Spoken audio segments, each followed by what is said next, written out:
Join me and Judy from Live to Skate Figure Skating channel this Saturday, May 3, 7 p.m. Eastern Time or 4 p.m. Pacific Time.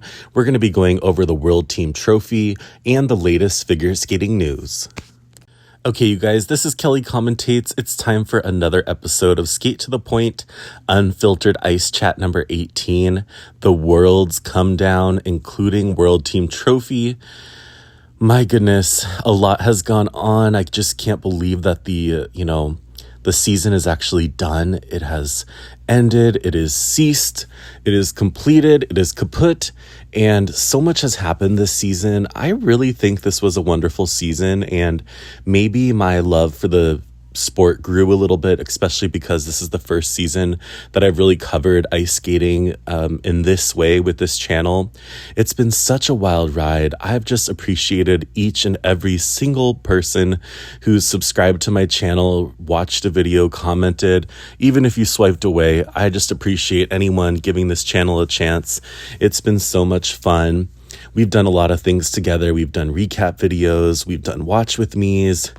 We've done like live analysis. As you saw at the beginning of the video, I'm going to have my kind of co-host, I would say, where, we might do this a bit more than just, after major competitions, but with Judy from Live to Skate Figure Skating and Travel. I got to meet Judy at Worlds, and it was just so much fun to meet another lover of figure skating, first of all, but also she has a crime channel, AA Legal Focus, which is really where I even, found out about Judy. And she's just such a unique person and, really brings a lot to the sport, being an ice skater herself. So I'm just really looking forward to going live with her again this Saturday, May 3rd. It's going to be 7 p.m. Eastern, 4 p.m. Pacific. And I'm just so excited. I hope you guys can be there. Does anyone else get a little, I wouldn't say depressed, but maybe disappointed during this time of the season?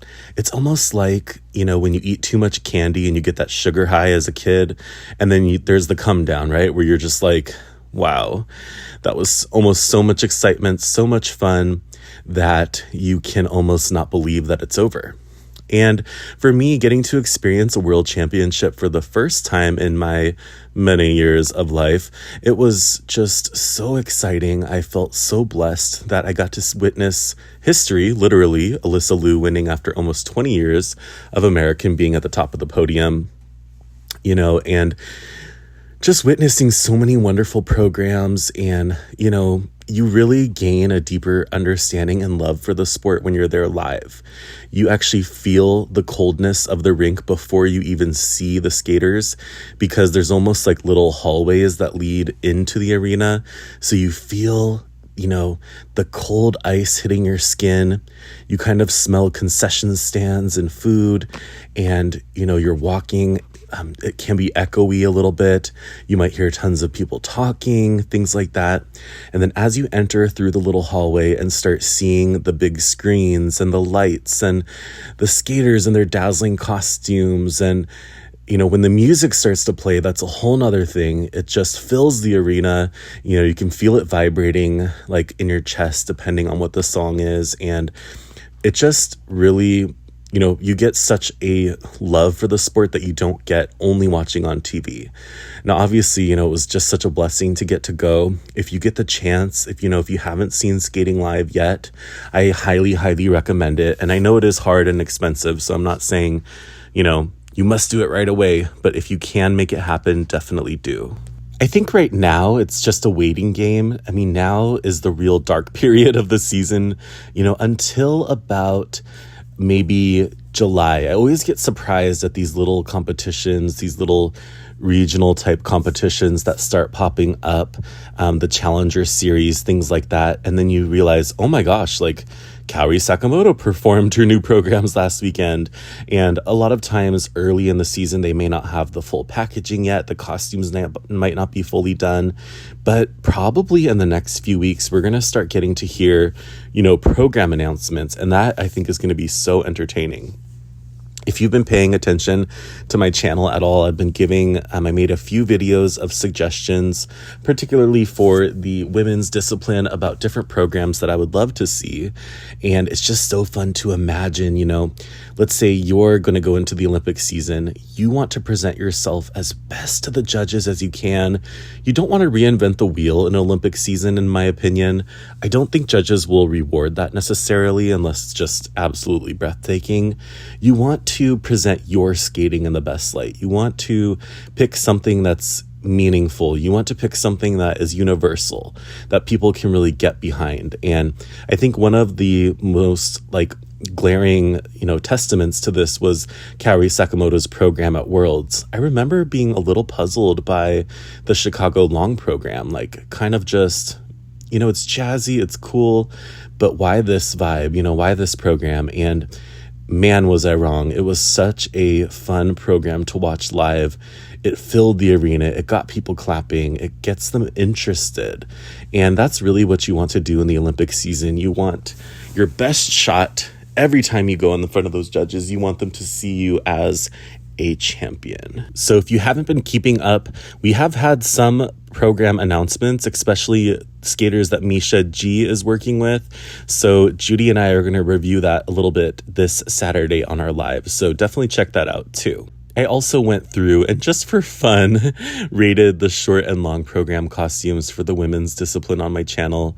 And I have to say I'm losing subscribers for those videos. So I don't know. I've always wanted my channel to be a place of fun, a place to be uplifted, while still recognizing the intense talent, the intense determination and persistence that these skaters put in to being figure skaters. It is such a, I would say, underappreciated, especially in the United States, sport, in terms of how difficult it is and just the mental fortitude it takes to constantly push yourself to be better and to be perfect. I could almost see this sport being kind of dangerous for certain personality types because it is such a sport of perfection. It's a sport of tenths, especially with the scoring system we've had for 25 years now, or actually, I don't think it's been quite that long, but 20 years at least. It encourages skaters to strive for perfection. And while that's not necessarily a bad thing, it is if it's at, the cost of your internal health or of your mental health. That's why I feel like Alyssa Liu, again, is revolutionizing figure skating, especially, in the United States, because she's showing that it can be both fun and rewarding and still get results. And I think for the longest time, it was kind of understood that you just always had to be this serious, intense athlete. And while you have to put in the work and do your very best, of course, I think Alyssa's showing you can do it on your own terms. And that is such a special gift to give to the world. And man, it's just so different from how skating was when I was coming up. And,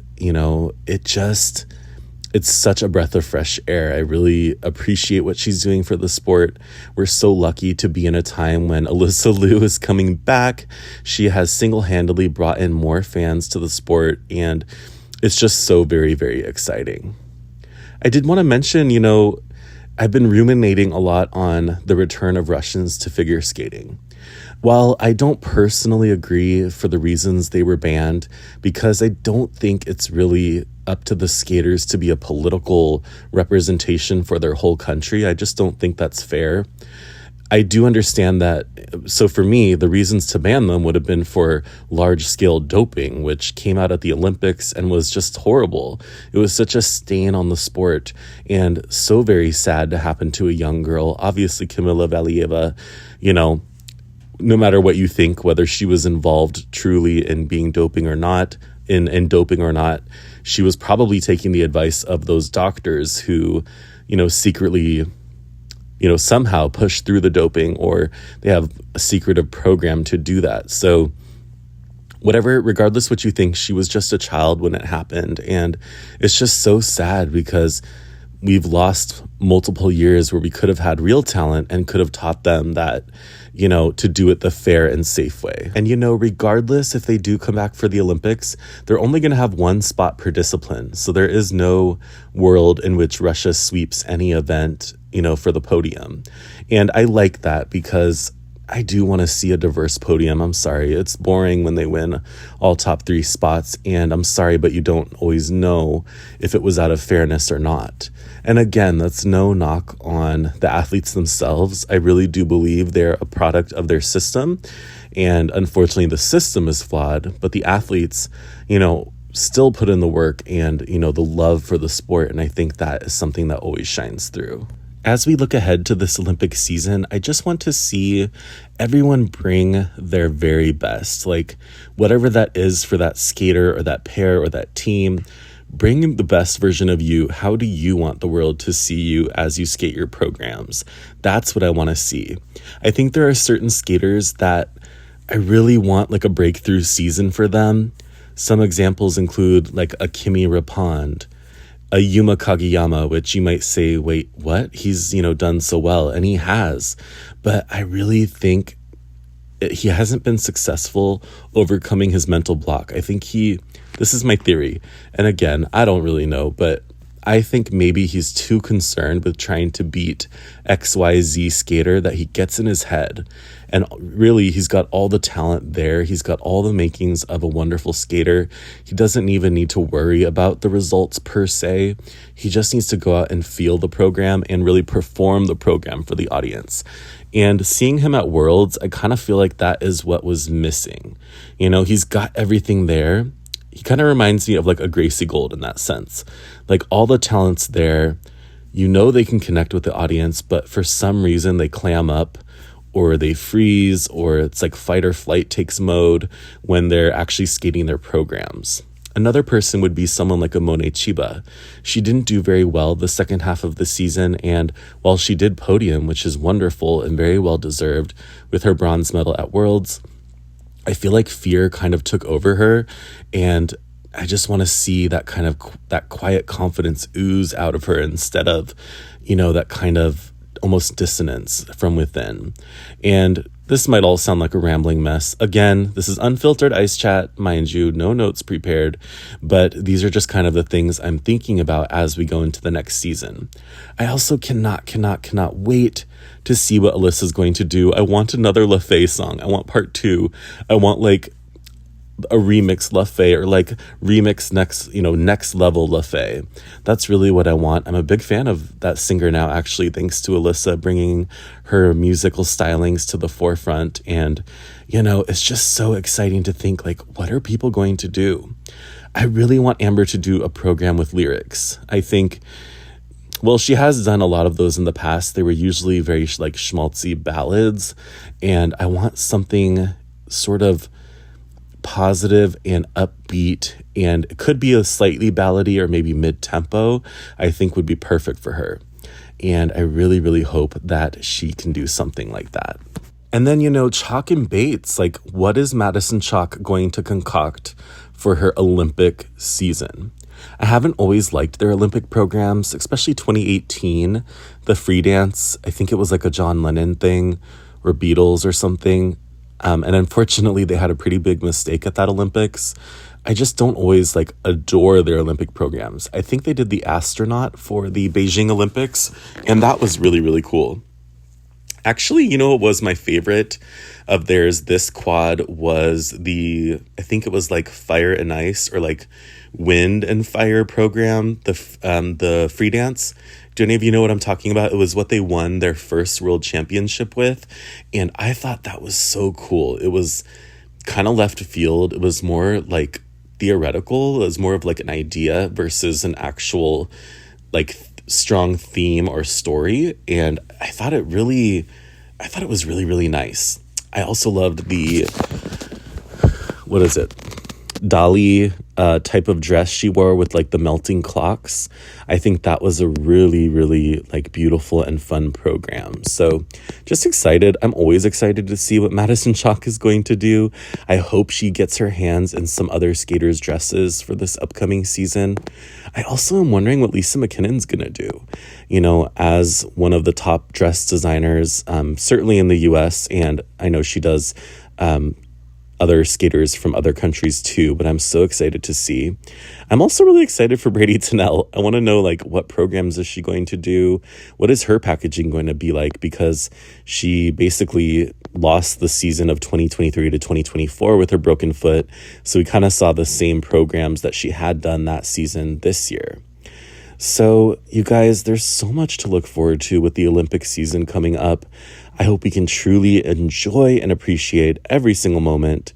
What are some, who are some skaters that you are excited to see? What type of programs are you looking for? What kinds of costumes? I'd love to hear your thoughts in the comments below. Thank you so much for listening. This is Skate to the Point. This is Kelly Comedown. And I promise you, it'll be a morning to remember. See you soon.